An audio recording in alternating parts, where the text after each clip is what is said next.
So this is a story of a person who started from the degree to the founder. Hi everyone, I am Sachana Kasai. I am the founder and CEO of the Victoria AI. అసలు మీ professional life ఎలా ఉండేది?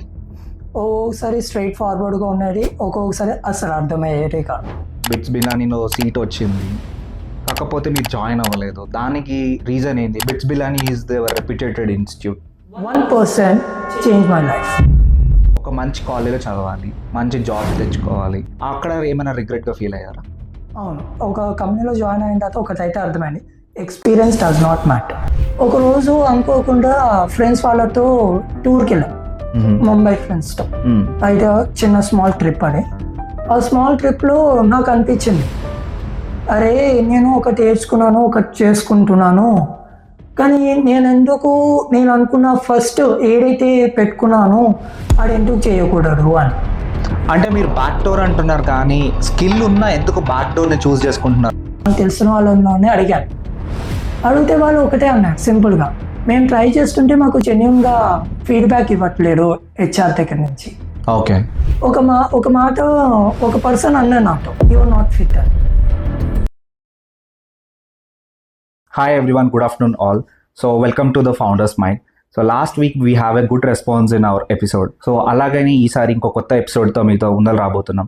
So this is a story of a person who started from the degree to the founder. So ఈ స్టోరీ గురించి మనం మాట్లాడాలనుకుంటే, the person having no degree from any IIT, no degree or no BTech from any triple IT, కానీ లేకపోతే ఏ founding institutions కాకుండా, ఏ reputed institutions కాకుండా, ఒక డిగ్రీ నుంచి, ఒక టీసీఎస్ ఎంప్లాయీ నుంచి ఫౌండర్గా ఎలా స్టార్ట్ అయిందో ఈ story. So stay tune with the founders mind. So we have a guest, Satya, right? Hi Satya. Hi. So he was the founder and CEO of Vetri AI. So అతని గురించి మనం తెలుసుకుందాం. Hi Satya. So welcome to our founders mind. So మాకు తెలిసిన ప్రకారం we have a done research on your profile and me company గురించి తెలుసుకుంటే మీరు ఒక డిగ్రీ స్టూడెంట్ అని మాకు తెలిసింది. సో మీ గురించి మా ప్రేక్షకులకి చెప్తారా కొంచెం? Yes, you. Hi everyone, I am Sachana Kasai. I am the founder and CEO of the Victoria AI. I came from middle class.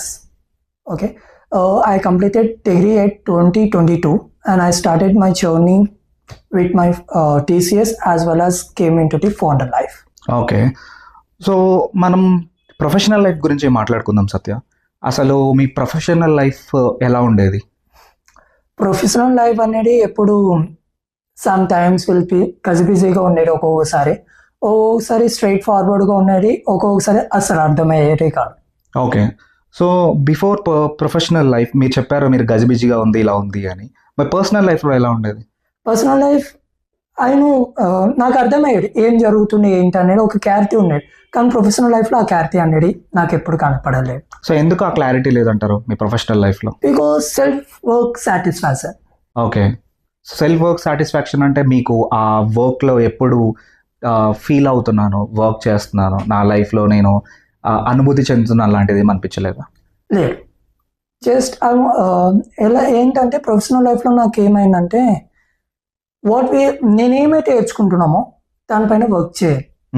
Okay, నా లైఫ్లోనే కాదు, ఎవ్రీవన్ లైఫ్లో కూడా ఇదే ఉంటుంది సేమ్. ఓకే, మనం ఏదైతే నేర్చుకుంటామో దాన్ని ఆఫీస్లో ఒక కంపెనీలో జాయిన్ అయిన తర్వాత ఆ కంపెనీలో మనం ఆ పర్టికులర్ స్కిల్ పైన మనం వర్క్ చేయాలి, different skills.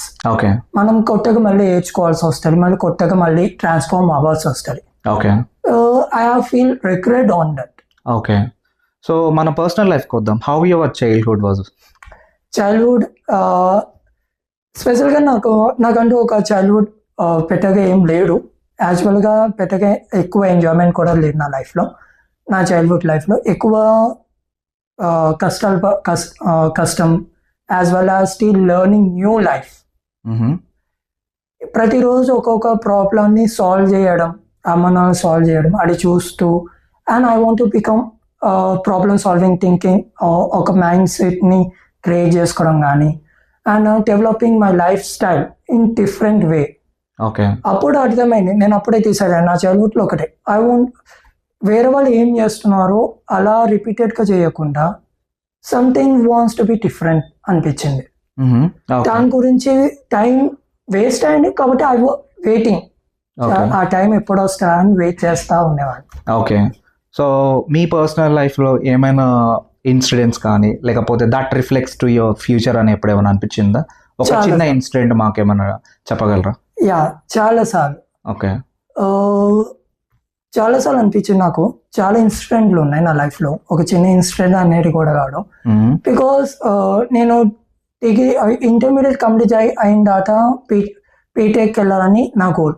First of all ఆ బీటెక్ లో నా గోల్ వచ్చేసరికి robotic engineer with software. Okay. అది నా గోల్ మెయిన్. కాబట్టి అప్పుడు ఏమైనా అంటే నాకు ఎక్కడ స్టార్ట్ చేయాలి, ఏం చేయాలో తెలియదు. 1% change my life. Okay. Can we say him as a mentor or a life saver or guider? అంటే మన లైఫ్ లో కూడా మనం ఈ స్టేజ్ లో ఈ ప్రాబ్లమ్ లో ఉన్నప్పుడు ఎవరో ఒకళ్ళు గాడ్ లాగా వస్తారు. Not seize my classmate when I నేను చదువుకునేటప్పుడు 10th క్లాస్ లో ఆమెనే నాకు కొంచెం లైఫ్ చేంజ్ టర్నింగ్ అయిన అంటే ఆమె మూలంగానే. బికాస్ ఆమె అనుకోకుండా ఒక రోజు ఒక బస్ స్టాప్ లో పరిచయం అయ్యి మళ్ళీ కలిసి తీసుకుని పోయి ఇన్స్టిట్యూట్ లో జాయిన్ చేయించండి. అప్పుడు నేను start learning computer science concepts అనేవి. ఓకే. అయితే మీరు బీటెక్ చేద్దాం అనుకున్నారు కదా? అవును. ఐ హర్డ్ యువర్ బిట్స్ బిలానీకి ట్రై చేశారు మీరు. బిట్స్ బిలానీలో సీట్ వచ్చింది, కాకపోతే మీరు జాయిన్ అవ్వలేదు. దానికి రీజన్ ఏంటి? BITS Pilani is their reputed institute and reputed college and all over India. And దానికి కొన్ని వందల లక్షల కోట్ల మంది ట్రై చేస్తుంటారు ప్రతి ఎవ్రీ ఇయర్. ఒక డ్రీమ్ కూడా కావచ్చు కదా స్టూడెంట్కి. సో మీకు ఆ ఛాన్స్ వచ్చినప్పుడు ఎందుకు మిస్ చేసుకున్నారు? ఆ ఛాన్స్ మిస్ చేసుకోవాలనుకోలేదు. I tried different things, but నేను ఎందుకు మిస్ చేసుకోవాల్సి వచ్చింది అంటే నా తమ్ముడు ఉన్నాడు. తమ్ముడు గురించి అండ్ ఫ్యామిలీ ఫినాన్షియల్ సిచ్యువేషన్ గురించి అర్థం చేసుకుని మిస్ చేసుకోవాల్సి వచ్చింది. ఓకే. ఇప్పుడు బిట్స్ బిలానీలోకి మీకు సీట్ వచ్చిన తర్వాత మీకు స్కాలర్షిప్స్ అనే ఆప్షన్ ఉంటుంది కదా, సో దానికి కూడా పే చేసుకోలేని సిచ్యువేషన్లో ఉన్నారా మీరు? ఎస్. సో అంత క్రైసిస్లో మీరు ఉన్నారు. So what makes you different like BITS Pilani to the degree college? BITS Pilani to the degree college one thing what నేను ఏం అవ్వాలనుకున్నానో అది అవ్వలేకపోయాను. First thing what I want be take the step in my career. Okay. Intermediate అయిన తర్వాత నేను ఏ step తీసుకోవాలనుకున్నానో ఆ స్టెప్ తీసుకోలేకపోయాను. And when coming to the final stage, final thing, నేను ఏదో ఒకటి చేయాలి, ఖాళీగా ఉండకూడదు. నేను ఈ 1 year గ్యాప్ ని వేస్ట్ చేసుకోకూడదు అని అనుకుని డిగ్రీలో జాయిన్ అవ్వాల్సి వచ్చింది. ఓకే. అంటే ఆ 1 year వేస్ట్ చేయకూడదు, డిగ్రీలో జాయిన్ అవ్వాలి, అసలు ఖాళీగా ఉండకూడదు, నేను డిగ్రీలో జాయిన్ అవ్వాలని మీరు అనుకున్నాను. అంతే. సో ఇప్పుడు హ్యావ్ యూ ఫీల్ రిగ్రెట్? అంటే మీరు ఏంటంటే బీటెక్ నుంచి డిగ్రీ అన్నారు. సో ప్రజెంట్ రైట్ నో డిగ్రీని చూస్తే చాలా మంది స్టాండర్డ్స్ ఉండవు. అండ్ ఇప్పుడు జాబ్స్ ట్రై చేయాలన్నా కూడా డిగ్రీ స్టూడెంట్స్ ఏమైనా సాఫ్ట్వేర్ కంపెనీస్కి వెళ్తే ద క్రైటీరియా బేసిస్ చూసుకుంటే బీటెక్ స్టూడెంట్ని ఫస్ట్ పెట్టుకుంటారు, సెకండ్ డిగ్రీ స్టూడెంట్ పెట్టుకుంటారు. ఎందుకు ఏమైనా రిగ్రెట్ ఫీల్ అయ్యారా? బికాస్ మోస్ట్ ఆఫ్ ది స్టూడెంట్స్కి ఏంటంటే బీటెక్ అనేది ఒక అచీవ్మెంట్, ఒక మంచి కాలేజ్లో చదవాలి, మంచి జాబ్ తెచ్చుకోవాలి. అంటే చాలామంది స్టూడెంట్స్కి ఏంటంటే వాళ్ళ యొక్క లైఫ్ని టెక్నికల్గా ఎలా తీసుకెళ్లాలని ఉంటుంది. అక్కడ ఏమైనా రిగ్రెట్గా ఫీల్ అయ్యారా? అవును, రిగ్రెట్గా ఫీల్ అయ్యాను నేను అక్కడ. ఎందుకనంటే అప్పుడు నా ఆలోచన ఉండేది కానీ నేను ఎక్కువగా ఫోకస్ చేయలేదు ఫౌండర్ లైఫ్ పైన. ఆ సమయంలో మాత్రం రిగ్రెట్గా ఫీల్ అయ్యాను. ఓకే. సో ఈ 3 years ఆఫ్ డిగ్రీలో సో మీరు ఇలా ఒక కంపెనీకి వెళ్ళాలి, జాబ్ తెచ్చుకోవాలి, అసలు ఎందుకు అనిపించింది మీకు? ఎక్స్పీరియన్స్ గెయిన్ చేసుకోవడం గురించి సింపుల్గా చెప్పాలంటే.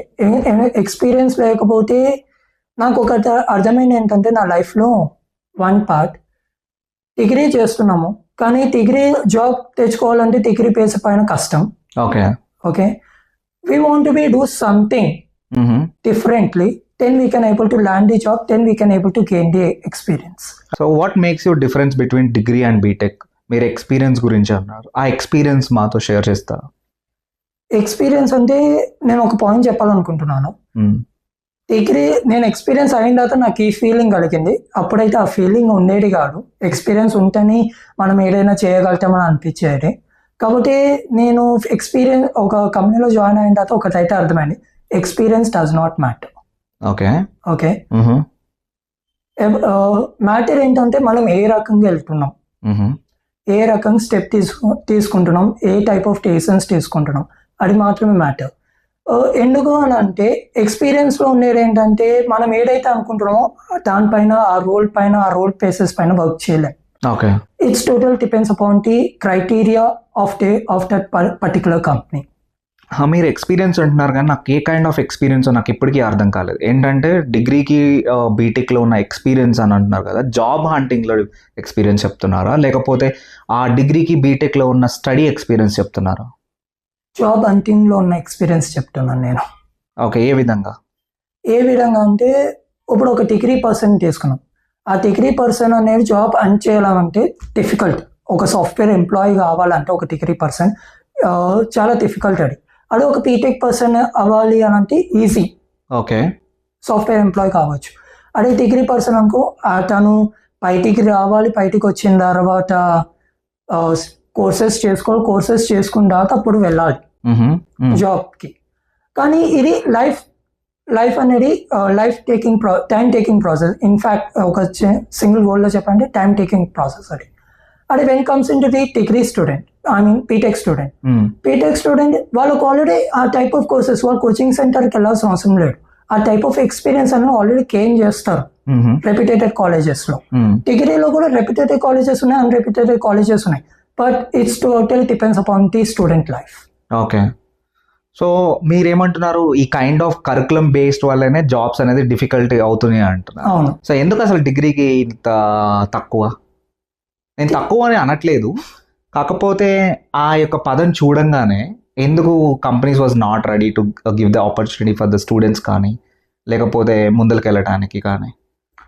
డిగ్రీలో సర్కులం అనేది కొంచెం easy curriculum when compare to BTech curriculum. BTech లో అడిగే విధానం వేరు, చెప్పే విధానం వేరు ఉంటుంది, సర్కులం వేరు ఉంటుంది. But in degree the curriculum is totally different. It is common to the intermediate when I want to say. Common to the intermediate, that's it. And what about మీరు చెప్పారు మీరు డిగ్రీలో ఉన్నప్పుడు ఇన్స్టిట్యూట్కి వెళ్ళాలి, జాయిన్ అవ్వాలి, మీకు ఒక పర్సన్ చెప్పారు అని. So can you come up for that? అసలు ఏంటి అసలు ఆ కథ ఏంటి? ఆ కథ సింపుల్. ఎవ్రీ స్టూడెంట్ పర్సన్ లైఫ్లో ఇంటర్మీడియట్ కంప్లీట్ అయిన తర్వాత లైఫ్ ఎలా ఉంటుంది అంటే, we have achieved some wings. Okay. We can fly anywhere in the world. Okay. Some type of mindset will be get. But నాకేమైనా అంటే అప్పుడు అనుకోకున్న పరిస్థితిలో నేను ఇన్స్టిట్యూట్లో జాయిన్ అవ్వాలనుకుంటున్నాను. కానీ ఏ ఇన్స్టిట్యూట్ ఏది తీసుకోవాలో నాకంటూ నాకే క్లారిటీ లేదు. ఓకే. గైడెన్స్ లేదు. ఓకే. పేరెంట్స్ని అడగాలి అనుకుంటే కొంచెం వాళ్ళ టెన్షన్స్లో ఉన్నారు. వాళ్ళ ఒక మెచ్యూరిటీ లెవెల్స్ వేరు, మన ఒక మెచ్యూరిటీ లెవెల్స్ వేరు. కాబట్టి వాళ్ళని అడిగితే వాళ్ళు గైడెన్స్ ఇస్తారు, ఇయ్యక కాదు. పర్ఫెక్ట్ గైడెన్స్ ఇస్తారు. మన లైఫ్లో ఉన్న పర్ఫెక్ట్ గైడెన్స్ ఎవరంటే పేరెంట్సే. I will answer there say that. But నేను అప్పుడు ఏమనుకున్నాను అంటే పేరెంట్స్ని అడగాలని అనుకున్నా. కాబట్టి ఎప్పుడు అడిగాను అంటే when I was taken the decision. నేను డెసిషన్ తీసుకున్న తర్వాత ఇది అవ్వాలి అని అనుకున్న డెసిషన్ తీసుకున్నా. అప్పుడు పేరెంట్స్ దగ్గరికి వెళ్ళా. పేరెంట్స్ ఒక ఆలోచన విధానాన్ని తెలుసుకోవడానికి. ఓకే. అసలు మీ ప్యాషన్ ఏంటి? నా ప్యాషన్ రోబోటిక్స్. ఓకే. మరి రోబోటిక్స్ నుంచి ఇప్పుడు ఫౌండర్గా ఎందుకు? రోబోటిక్స్ నుంచి ఫౌండర్గా అంటే రోబోటిక్స్ ఇంజనీరింగ్ కావాలా అనుకున్నాను. ప్లస్ సాఫ్ట్వేర్ డెవలప్మెంట్, చిప్స్ పైన వర్క్స్ చేయాలని నాకు చాలా ఇంట్రెస్ట్ ఉండేది.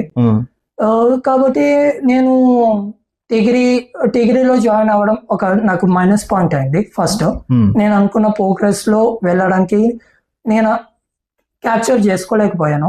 వే ఉంటాడు కానీ డిగ్రీలో జాయిన్ అయిన తర్వాత కూడా ఆ వే ఏంటని ఐడెంటిఫై చేయలేకపోయా.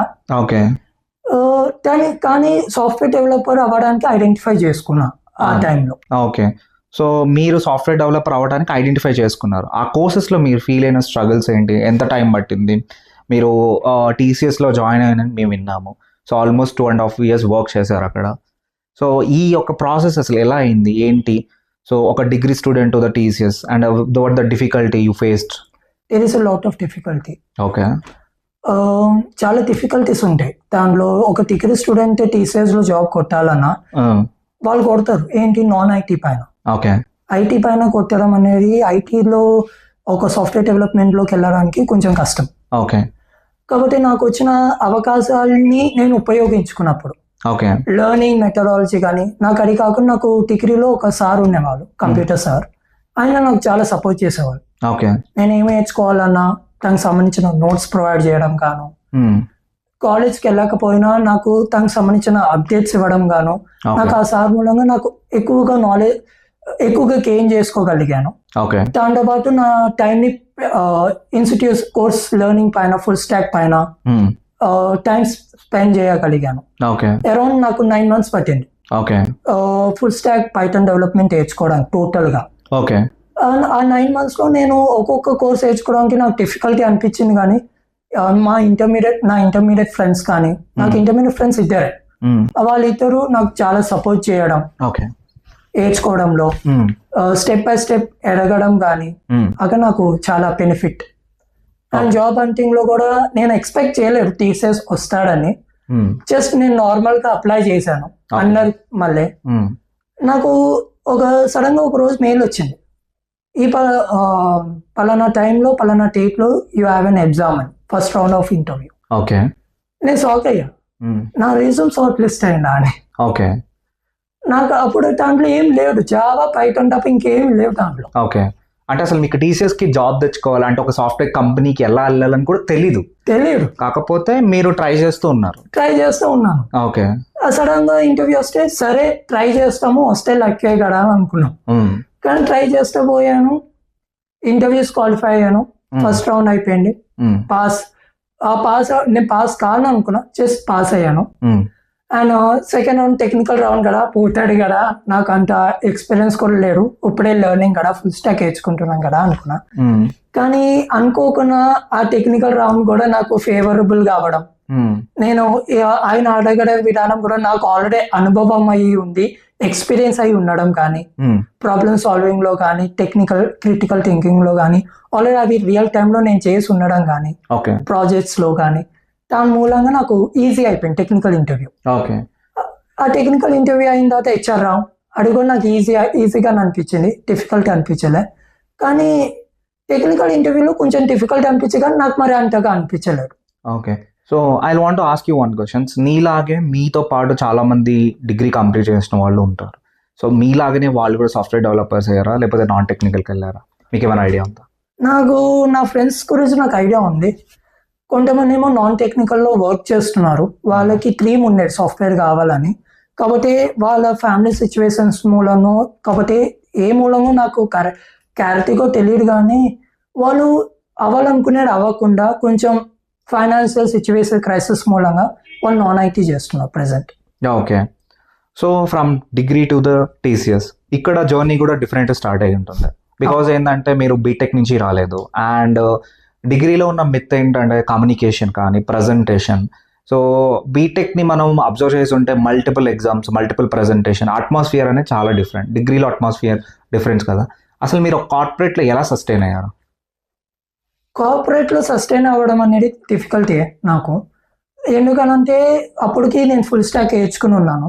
కార్పొరేట్లో జాయిన్ అయ్యేటప్పుడు కొత్తగా నాకు 1 year క్యాప్ వచ్చింది ఆఫర్ లెటర్ నుంచి జాయినింగ్కి. ఆ 1 year క్యాప్లో కూడా ఆ జాబ్ నిజంగానే జాయినింగ్ లెటర్ వస్తాడా రాడా అనే డౌట్. ఈవెన్ నాకే కాదు, పేరెంట్స్ కూడా డౌట్. కానీ నేను పేరెంట్స్ని మేనేజ్ చేస్తున్నాను, కానీ నాపై నాకు డౌట్ ప్రతి ఆస్మానం ఉండేది. కానీ నేను ఆ టైంలో ఏం చేశాను అని అంటే డిఫరెంట్ టైప్స్ ఆఫ్ ఇంటర్న్షిప్ ఎక్స్పీరియన్స్ని పొందాను. ఇంటర్న్షిప్స్ మీన్స్ ఎక్సలరేట్లో ఒక ప్లాట్ఫామ్, ఒక కంపెనీలో జాయిన్ అయ్యి as a project manager intern కింద వర్క్ చేయడం, ఆ టైప్ ఆఫ్ ఎక్స్పీరియన్స్ పొందాను. ఆ టైప్ ఆఫ్ ఎక్స్పీరియన్స్ వెన్ ఆ టీసీఎస్ జాయినింగ్ ఆఫర్ లెటర్ వచ్చిన తర్వాత ఆ ఫీలింగ్ డిఫరెంట్. అప్పుడు నేను ప్రాజెక్ట్ మేనేజర్ కింద వర్క్ చేస్తున్నాను, ఆ ఫీలింగ్ అనేది చాలా డిఫరెంట్గా ఉంది. I got what I need అన్నట్టుగా ఉంది. సరే వెళ్ళాము, జాయిన్ అయ్యాము. జాయిన్ అయిన తర్వాత కూడా అప్పుడు నాకు అర్థమైంది కార్పొరేట్ లైఫ్ అంటే ఏంటనేది. మనము ఏదైతే నేర్చుకుంటున్నామో అది మాత్రము అది ఎంటర్ అయ్యేంత వరకే. ఎంటర్ అయిన తర్వాత అది మన చేతిలో ఉన్నాడే.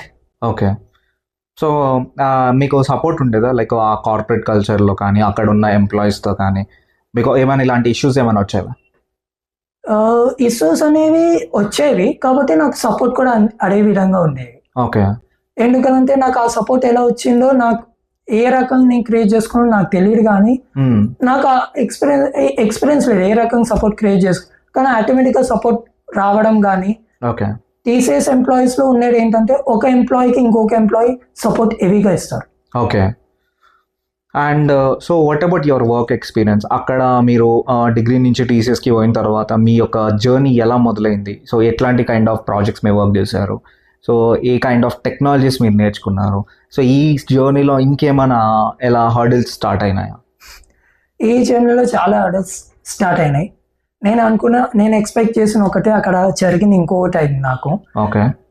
నేను నేర్చుకున్న full stack development, but totally reverse నేను వర్క్ చేసింది. ఓకే. నేను వర్క్ చేసింది వచ్చేసరికి డేటా సెంటర్స్ పైన. Okay. Okay. Data centres servers networking పైన నేను వర్క్ చేశాను హెవీగా. అండ్ నాది కాంబోల్ట్ బ్యాకప్ టెక్నాలజీస్ పైన హెవీగా వర్క్ చేయాల్సి వచ్చింది. ఓకే. అది so okay. So almost 2 years జర్నీలే కదా, మీ యొక్క ప్రమోషన్స్ ఏమైనా ఉన్నాయా దీంట్లో? ప్రమోషన్స్ ఉన్నాయి.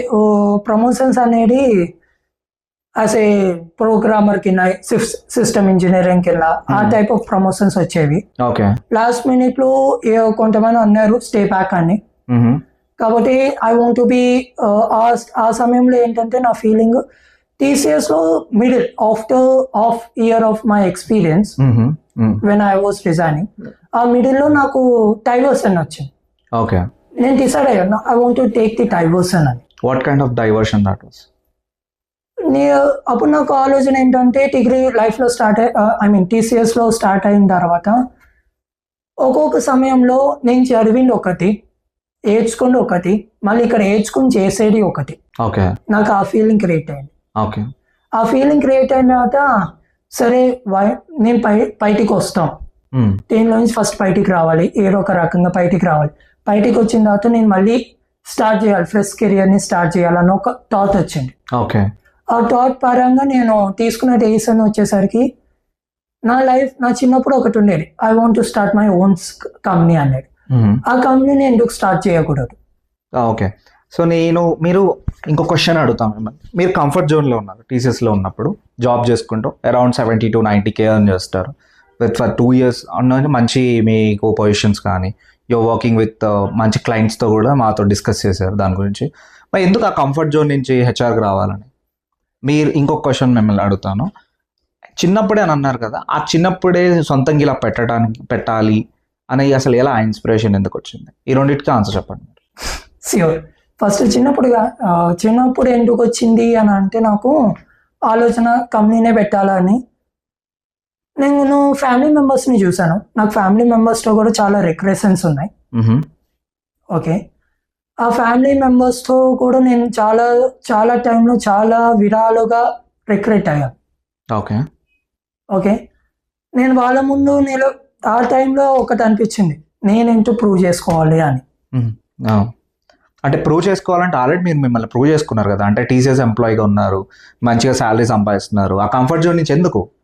ఆ కంఫర్ట్ జోన్లో నుంచి ఎందుకు వచ్చాను అని అంటే, యూనిక్గా ఉండాలనుకుంటున్నాను. ఇప్పుడు అందరూ చేస్తున్నారు.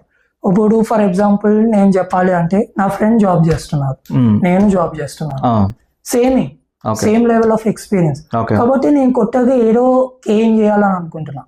నా మైండ్ ఏం చెప్తాడంటే, నా మైండ్ కానీ నా మనసు ఏదో కొత్తగా వెళ్ళాలి, కొత్తగా స్టార్ట్ చేయాలి, కొత్తగా నేర్చుకోవాలి, ఎప్పుడు ఒకటే చాట్లో ఉండకూడదు. Learn different and gain different, build your career different. నేను ఈ లాజిక్ ని బాగా వింటా. సో మీరు జాబ్ చేసేటప్పుడు ఆ లాజిక్ అసలు అవ్వలేదంటారా? లైక్ మేబీ జాబ్ లో కూడా కొత్త విషయాలు నేర్చుకోవచ్చేమో, కొత్త చేయొచ్చేమో. నేర్చుకోవచ్చు, వై నాట్? నేను చెప్తాను, నేను ఒప్పుకుంటా దానికి. నేను జాబ్ చేసేటానికి నేను ఉన్న పొజిషన్కి దాంట్లో నేను కొత్త నేర్చుకోవచ్చు, కొత్తగా లెర్న్ చేయొచ్చు దాంట్లో. కాకపోతే నేను దాంట్లో నేర్చుకుని వచ్చేసరికి 3. ఓకే. క్రిటికల్ థింకింగ్ ఎన్హాన్స్మెంట్ చేసుకున్నా, problem solving capability and way of expressions. Okay. మనం ఎలా ఎక్స్ప్రెస్ చేసుకోవాలి, ఎవరితో ఎలా మాట్లాడాలి Okay. అవి నేను నేర్చుకున్నా అక్కడ. ఓకే. కాబట్టి నేను ఎందుకు దాంట్లో కంటిన్యూ కాకూడదు అనుకున్నానంటే స్టెప్ ఇన్నర్ ఫీలింగ్ ఆ ఒక విషయం చెప్తుంది. ఓకే. నువ్వు చదివింది ఇది, డిగ్రీ చేసావు, నువ్వు చేసింది మళ్ళీ ఇన్స్టిట్యూట్కి వెళ్ళి నేర్చుకుంది ఇది, మళ్ళీ మీ కంపెనీలో జాయిన్ అయ్యి చేసేది వేరు. అది కంట్రోల్ చేయలేకపోయా. ఓకే. ఓకే, అది మీ హ్యాండ్లో లేదు కదా, లైఫ్ అలా డిసైడ్ చేసేసింది ఇలా మీరు వెళ్ళాలి ఇలా అని. సో మీరు అనుకున్న ప్యాషన్ వచ్చింది వేరు, ఇక్కడికి వచ్చింది వేరు. సో మళ్ళీ మీ ప్యాషన్ ని మీరు కంటిన్యూ చేద్దామని అనుకున్నాను. ఓకే. కాబట్టి ఆ అనుకున్న టైంలో నాకు ఒకటి స్ట్రైక్ బాగా. ఓకే. ఒక రోజు అనుకోకుండా ఫ్రెండ్స్ వాళ్ళతో టూర్కి వెళ్ళాం, ముంబై ఫ్రెండ్స్ తో. అయితే చిన్న స్మాల్ ట్రిప్ అది. ఆ స్మాల్ ట్రిప్ లో నాకు అనిపించింది, అరే నేను ఒకటి నేర్చుకున్నాను, ఒకటి చేసుకుంటున్నాను, కానీ నేను అనుకున్న ఫస్ట్ ఏదైతే పెట్టుకున్నాను అది ఎందుకు చేయకూడదు అని. ఓకే. సో అలా మీరు స్టార్ట్ చేశారు. అలా నేను ఫౌండర్ కెరియర్ ని స్టార్ట్ చేసుకున్నా.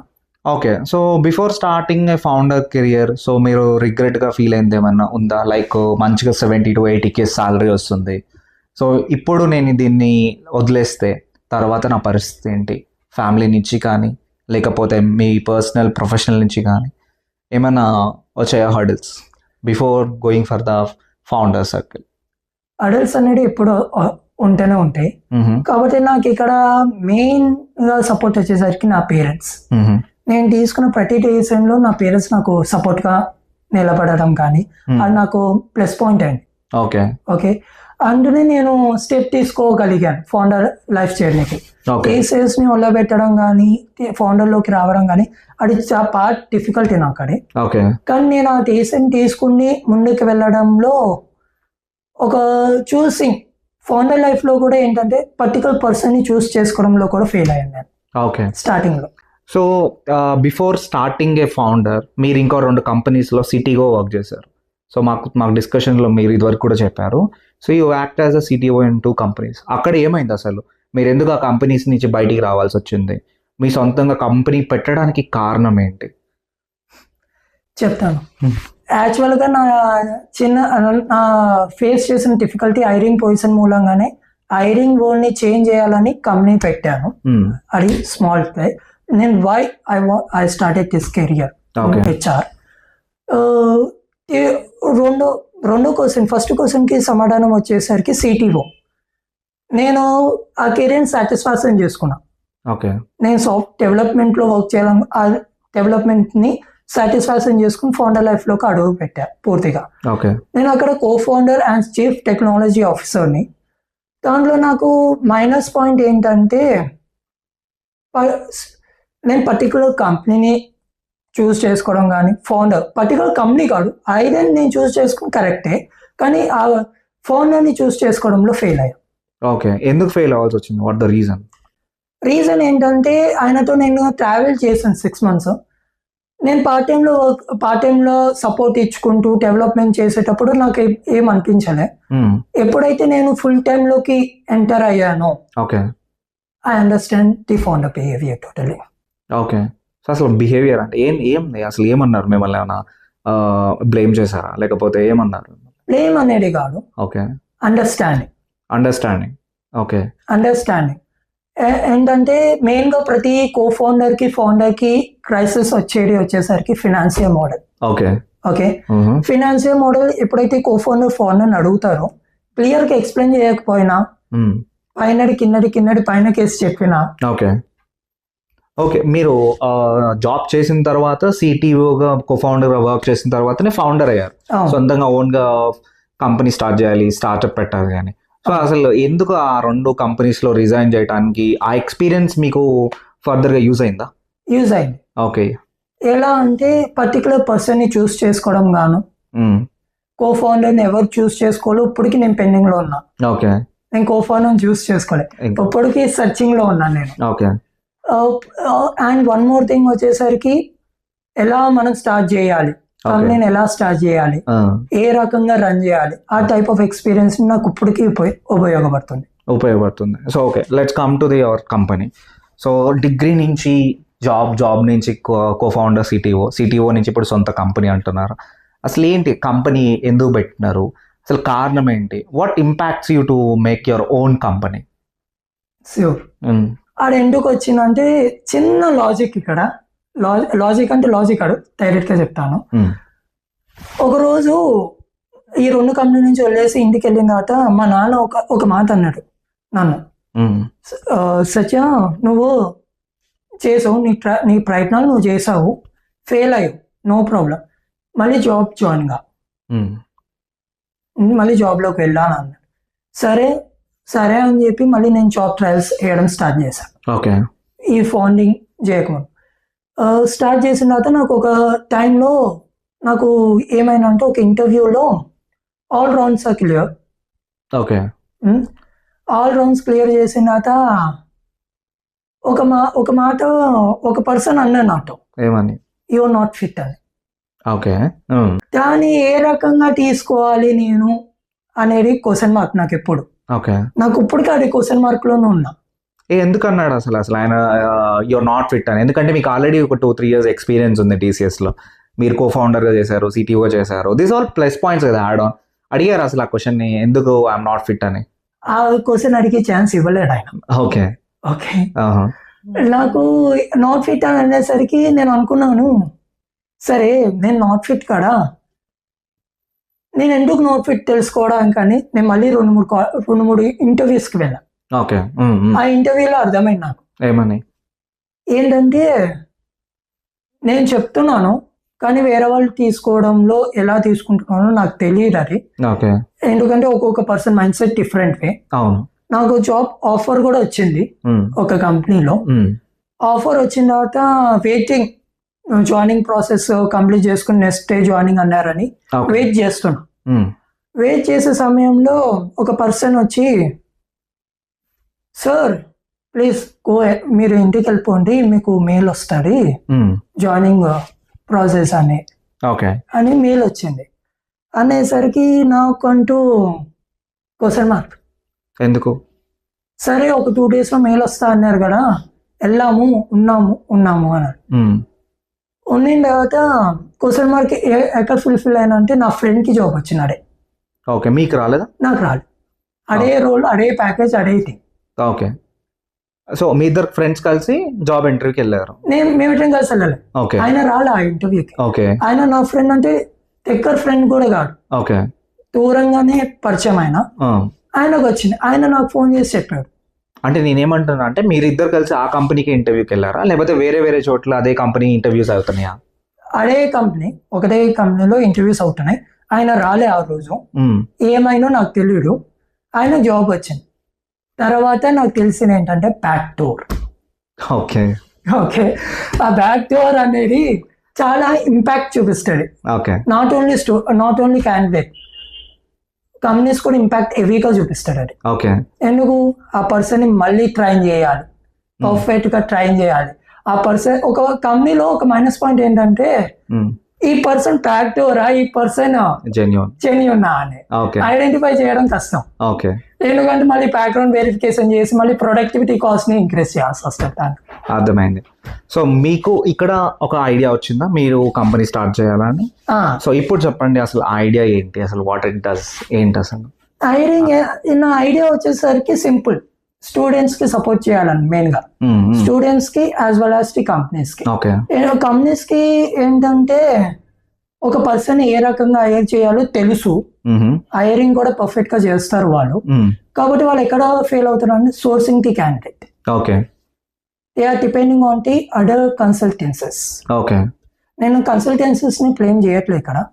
వాళ్ళు చేసే విధానం వేరు, చేసేది కరెక్టే, వీళ్ళు చేసిన కరెక్టే, అన్నర్ ప్రాసెస్ కరెక్ట్ గా వెళ్తున్నారు. కానీ ఇక్కడ ప్రొడక్టివిటీ కాస్ట్ అనేది కంపెనీస్ కి డే బై డే అనేది ఇంక్రీజింగ్ అవుతా ఉంది. So mainly sourcing the candidate. ఇప్పుడు మనం సోర్స్ చేసినా కదా ఆ క్యాండిడేట్ 50% ఫిట్ కావచ్చు, 60% ఫిట్ అవ్వచ్చు, 70% ఫిట్ కావచ్చు, but totally not fit that candidate. మీరు కాంటే చూసుకోండి, మీరు కాంటే వేరే కంపెనీ వాళ్ళని అడగండి, వాళ్ళు చెప్తారు ఇంటర్వ్యూ చేస్తాం మేము, ఒక పలానా హెచ్ఆర్ఐ నాకు చెప్పిన విషయం ఇది, ఒక క్యాండిడేట్ వస్తారు మా దగ్గరికి, ఇంటర్వ్యూ చేస్తాము, మేము అనుకున్న రోల్ ఒకటి ఉంటుంది కాబట్టి ఆయన దగ్గర ఉన్న స్కిల్స్ వేరు ఉంటుంది. ఓకే. సో ఇక్కడ మీరు ఏం ప్లేస్ చేస్తారు అసలు? Perfect target candidate. ఇప్పుడు మీరు ఒక పలానా కంపెనీలో నాకు పలానా జాబ్ ఉంది, ఈ పలానా ఫిట్ అయిన నాకు పర్సనే కావాలి అన్నప్పుడు డైరెక్ట్ గా వాళ్ళు నా ప్లాట్ఫామ్ లోకి వచ్చి జాబ్ పోస్టింగ్ చేసుకోవచ్చు, దాన్ని ఎలాబరేట్ చేసుకోవచ్చు. వాళ్ళు కావాలంటే వాళ్ళు సోర్స్ చేసుకుంటున్నారు కదా క్యాండిడేట్ ని, వాళ్ళకి మా ప్లాట్ఫామ్ ని యూటిలైజ్ చేసుకుంటూ టెస్ట్ ని కూడా కనెక్ట్ చేయొచ్చు. ఇక్కడ మేము ఏం చేస్తున్నామంటే డీటెయిల్ ఫీడ్బ్యాక్, అందరు డీటెయిల్ ఫీడ్బ్యాక్ ఇస్తారు, కానీ ఇక్కడ మా పై డైరెక్షన్ ఫీడ్బ్యాక్. ఓకేనా? ప్రాబ్లమ్ సాల్వింగ్ క్యాపబిలిటీ ఏంటి, క్రిటికల్ థింకింగ్ అనాలైసిస్ ఎలా ఉంది, డిఫరెంట్ స్ట్రాటజీలో డిఫరెంట్ థింగ్స్ లో మేము క్యాండిడేట్ ని టెస్ట్ చేస్తాం. టెస్ట్ చేసి వాళ్ళకి అనేది ప్రొవైడ్ చేస్తాం డీటెయిల్ ఫీడ్బ్యాక్. వాళ్ళకి అర్థమైపోతుంది పలానా కంపెనీ ఒక క్యాండిడేట్ ని హైర్ చేసేటప్పుడు ప్రతి ఒక్క స్టార్ట్అప్ ప్రతి ఒక్క కన్సల్టెన్సీ ఫీడ్బ్యాక్ ఇస్తుంది, ప్రతి ఒక్క అప్లికేషన్ కు ఫీడ్బ్యాక్ ఇవ్వడం స్టార్ట్ చేశారు. కానీ నేను డిఫరెంట్ గా ఉండాలనిపించింది, నా ప్రోడక్ట్ కొంచెం డిఫరెంట్ గా ఉండాలనిపించింది, అంటే పై డైరెక్షనల్ ఫీడ్బ్యాక్ లూప్ మెకానిజం ని యూజ్ చేశాను నేను. ఇక్కడ క్యాండిడేట్ కి అర్థమైపోతుంది, ఇటు కంపెనీకి అర్థమైపోతుంది, వాళ్ళ క్యాపబిలిటీ ఏంటనేది క్యాండిడేట్ అర్థమైపోతుంది, ఏ క్యాండిడేట్ ని హైర్ చేయాలి, ఏ క్యాండిడేట్ ని ఏ రకంగా తీసుకోవాలి, ఎంత ప్రొడక్టివిటీ కాస్ట్ ఇంక్రీజ్ అవుతుంది, ఎంత డిక్రీజ్ అవుతుంది అనేది కూడా కంపెనీస్ కి అర్థమైపోతుంది. నేను ఇంకో క్వశ్చన్ ఇక్కడ అడగాలనుకుంటున్నాను. మీరు చేసిన పనికి మీరు చూస్ చేసుకున్న డొమైన్కి సంబంధమే లేదు, ఎందుకంటే మీ కంపెనీ ఏంటంటే కంప్లీట్లీ హెచ్ఆర్ టెక్ బేస్డ్ అంటున్నారు, అది ఏఐ బేస్డ్, మీరు సాఫ్ట్వేర్ డెవలపర్, మీరు అంతా డెవలప్మెంట్లో ఉన్నారు, అసలు దానికి నీకు సంబంధం లేదు, అసలు ఎందుకు దీని మీద పని చేయాలి, సో ఈ ప్రాబ్లం మీద ఎందుకు ఫోకస్ చేయాలి, మిగతా కంపెనీస్ చేయట్లేదా, మిమ్మల్ని మేము బెస్ట్ అని ఎలా ఫీల్ అవ్వాలి? నేను ఈ ప్రాబ్లమ్ని చూస్ చేసుకోవడానికి మెయిన్ రీజన్ ఇందాక చెప్పింది బ్యాక్ డోర్. నేను genuine back door is impacting the companies a lot. Skills ఉంటున్నాయి క్యాండిడేట్ దగ్గర, కానీ ఆయన వెళ్ళే విధానం రాంగ్ ఉంటుంది. అది నాకు చాలా ఎఫెక్ట్ చూపించింది నా లైఫ్ లో, పర్సనల్ గా నా లైఫ్ లోనే చాలా సార్లు ఎఫెక్ట్ చూపించింది. Not only in single interview, total 3 interviews లో నేను ఫేస్ చేశాను. అంటే మీరు బ్యాక్ డోర్ అంటున్నారు, కానీ స్కిల్ ఉన్నా ఎందుకు బ్యాక్ డోర్ ని చూస్ చేసుకుంటున్నారు అంటారు? I don't know about that, but నేను తెలుసుకోవాలని అనుకుంటున్నా ఏంటంటే బ్యాక్ డోర్ ఎందుకు వాళ్ళు చూస్ చేసుకుంటున్నారో కొంతమంది అడిగాను. ఎవరైతే బ్యాక్ డోర్ నుంచి వెళ్ళారో నాకు తెలిసిన వాళ్ళని అడిగాను. అడిగితే వాళ్ళు ఒకటే అన్నారు సింపుల్ గా, మేము ట్రై చేస్తుంటే మాకు జెన్యూన్ గా ఫీడ్బ్యాక్ ఇవ్వట్లేదు హెచ్ఆర్ దగ్గర నుంచి, మేము ఎక్కడ ల్యాగ్ అవుతున్నాము, ఎక్కడ మేము ఎక్కడ ఇంప్రూవ్ కావాలి అనే ఫీడ్బ్యాక్ మాకు ఎవరు చెప్పట్లేడు అని అన్నారు. సో అయితే మీరు ఇండైరెక్ట్ గా కంపెనీస్ హెచ్ఆర్స్ ని బ్లేమ్ చేస్తున్నారా? మేము హెచ్ఆర్స్ ని బ్లేమ్ చేయట్లేదు. ఇక్కడ హెచ్ఆర్స్ కూడా హెవీ వర్క్ ఉంటుంది. హెచ్ఆర్స్ కూడా మనం ప్రతి ఒక్క, ఇప్పుడు ఫర్ ఎగ్జాంపుల్ ఉంది, 1000 క్యాండిడేట్స్ వచ్చారు అప్లై చేసి పర్టికులర్ జాబ్ కి, ఆ 1000 క్యాండిడేట్స్ సోర్స్ చేస్తున్నాము. ఆ సోర్స్ చేసిన తర్వాత హెచ్ఆర్ కూడా 50 క్యాండిడేట్స్ ని ఇంటర్వ్యూ చేసేటప్పుడు ఆ 50 క్యాండిడేట్స్ కూడా ప్రతి ఒక్క క్యాండిడేట్ కి చెప్పలేరు కదా, వాళ్ళు కూడా వాళ్ళని బ్లేమ్ చేయలేము మనం అక్కడ, ఎందుకంటే వాళ్ళకి వర్క్ ప్రెషర్ ఆ రకంగా ఉంటుంది. సోర్సింగ్, ఇంటర్వ్యూ కనెక్ట్ చేయడం కానీ, మళ్ళీ ఇంటర్వ్యూ కనెక్ట్ చేసిన తర్వాత సెలెక్ట్ అయిన క్యాండిడేట్ ని ఆన్ బోర్డింగ్ ప్రాసెస్ కంప్లీట్ చేయడం, వాళ్ళకు కూడా చాలా డిఫికల్టీ లెవెల్స్ ఉంటాయి వాళ్ళకు కూడా. మనం వాళ్ళని బ్లేమ్ చేయలేం, ఏ కంపెనీని కానీ ఏ పర్సన్ ని కూడా మనం బ్లేమ్ చేయలేం. కానీ ఇక్కడ ఏంటి, మనం వాళ్ళకి ఒక సపోర్ట్ ఇవ్వాలి. ఆ సపోర్ట్ అనేది కంపెనీలు ఇస్తున్నాయి, డిఫరెంట్ కంపెనీలు ఇస్తున్నాయి. కాబట్టి యూనిక్నెస్ ఏంటంటే నేను ఇక్కడ చెప్తున్నాను క్యాండిడేట్ కూడా, మీరు ఇక్కడ ల్యాగ్ ఉన్నారయ్యా, మీరు ఇక్కడ డెవలప్ చేసుకోవాలి అని. అది ఫ్రెషర్స్ కా మరి ఎక్స్పీరియన్స్డ్ కా? ఫ్రెషర్స్ కి మెయిన్ టార్గెట్. ఇప్పుడు ప్రెసెంట్ మేము టార్గెట్ చేసేది మొత్తం ఫ్రెషర్స్ కి. In the future experience persons కి కూడా టార్గెట్ చేస్తాం, కానీ ప్రెసెంట్ 2 years వరకు వాళ్ళని తీసుకుంటాం, ఆన్ బోర్డ్ చేస్తాం ప్లాట్ఫామ్ లోకి. సో డొమైన్ స్పెసిఫిక్ మీ ఐడియా బాగుంది. సో ఈ స్టార్ట్అప్ జర్నీలో దిగిన తర్వాత అసలు మీ ప్రాబ్లమ్స్ ఏం ఫేస్ చేస్తారు, అసలు కంపెనీ పెట్టిన తర్వాత అసలు ఎట్లుంటది, ఏంది కథ, ఇవన్నీ తెలియాలి కదా, ఇవన్నీ తెలుసా అసలు మరి? తెలుసుకున్నాను, తెలియదు యాక్చువల్ గా తెలుసుకున్నాను. నా పార్ట్ 2 స్టార్ట్అప్స్ మూలంగా నేను నేర్చుకున్నాను వాటిలో నుంచి. స్టార్ట్ చేసిన తర్వాత నాకు ఒకటి అనిపించింది, నేను టెక్నాలజీని హ్యాండిల్ చేస్తున్నా, ఇది హ్యాండిల్ చేస్తున్నాను అని. కానీ అప్పుడు నేను ఒక పర్సన్ని తీసుకున్నాను. ఆ పర్సన్ ఇప్పుడు కూడా నాకు చాలా ఫేవరబుల్గా సపోర్టివ్గా ఉన్నారు టెక్నాలజీ పరంగా. నేను ఎప్పుడైతే అవైలబుల్గా లేనో టెక్నికల్ ఆస్పెక్ట్స్ మొత్తం ఆయన టేక్ కేర్ చేయడం కానీ, ఆయన ఇటు కంపెనీ ఆపరేషన్స్ టేక్ కేర్ చేయడం కానీ. స్పెషల్గా I want B appreciate my team. నా టీం ఎవరైతే నాకు సపోర్ట్గా ఉన్నారో వాళ్ళందరికీ నేను హ్యాట్స్ ఆఫ్ చెప్పాల్సిన ఎప్పుడైనా. Because I figure it out such a great team on my company. అలానే నాకు ఒకటి మైనస్ పాయింట్ వచ్చేసరికి ఏంటంటే ఫైనాన్షియల్ క్రైసిస్. స్టార్ట్అప్ స్టార్ట్ చేయడం అనేది ఒక ఎత్తు అయితే ఫైనాన్స్ ని హ్యాండిల్ చేయడం అనేది ఇంకొక ఎత్తు అనిపించేది. ఎందుకు ప్రతి ఒక్క స్టెప్ మనం ఒక స్టెప్ తీసి ఇంకో స్టెప్ వేయాలన్నా ఫైనాన్స్ కావాలి, అమౌంట్ కావాలి, మనీ కావాల్సింది మనకి. ఆ మనీ లేకుండా మనం ఏమీ చేయలేకపోతాం స్టార్ట్అప్ జర్నీలో. నాకు ఒక పలానా టైంలో అడ్వైస్ దొరకడం కానీ, మెంటరింగ్ దొరకడం కానీ నాకు ప్లస్ పాయింట్ అయింది. అండ్ ఫినాన్షియల్ సపోర్ట్ దొరకడం కానీ వాళ్ళ మూలంగా నాకు ప్లస్ పాయింట్ అయింది. నేను చిన్న హ్యాకథాన్స్ కనెక్ట్ చేయడం కానీ, ఇప్పుడు అనౌన్స్ చేయబోతున్నాం హ్యాకథాన్స్ కనెక్ట్ చేయడం కూడా ఫిగర్ ఇట్ అవుట్ చేస్తున్నాం మేము కొన్ని సొల్యూషన్స్ ని ఫైనాన్షియల్లో. అలానే ఒక పర్సన్, ఒక ఎయిర్వే స్టార్ట్అప్ ఫౌండర్, నా జర్నీయే కాదు ఎయిర్వే స్టార్ట్అప్ ఫౌండర్ కి ఇన్వెస్ట్మెంట్ రేస్ చేయడం అనేది ఒక పెద్ద ఎదెక్. అర్థమైంది. ఎందుకనంటే లక్కీ, ఒకవేళ ఆ ఫౌండర్, ఆ స్టార్ట్అప్ ఫౌండర్ లక్కీ అంటే 48 days నుంచి 90 days లో ఇన్వెస్ట్మెంట్ రేస్ చేస్తారు. అన్లక్కీ పర్సన్ అనుకో వాళ్ళకి ఎంత టైం పడుతుందో చెప్పలేం.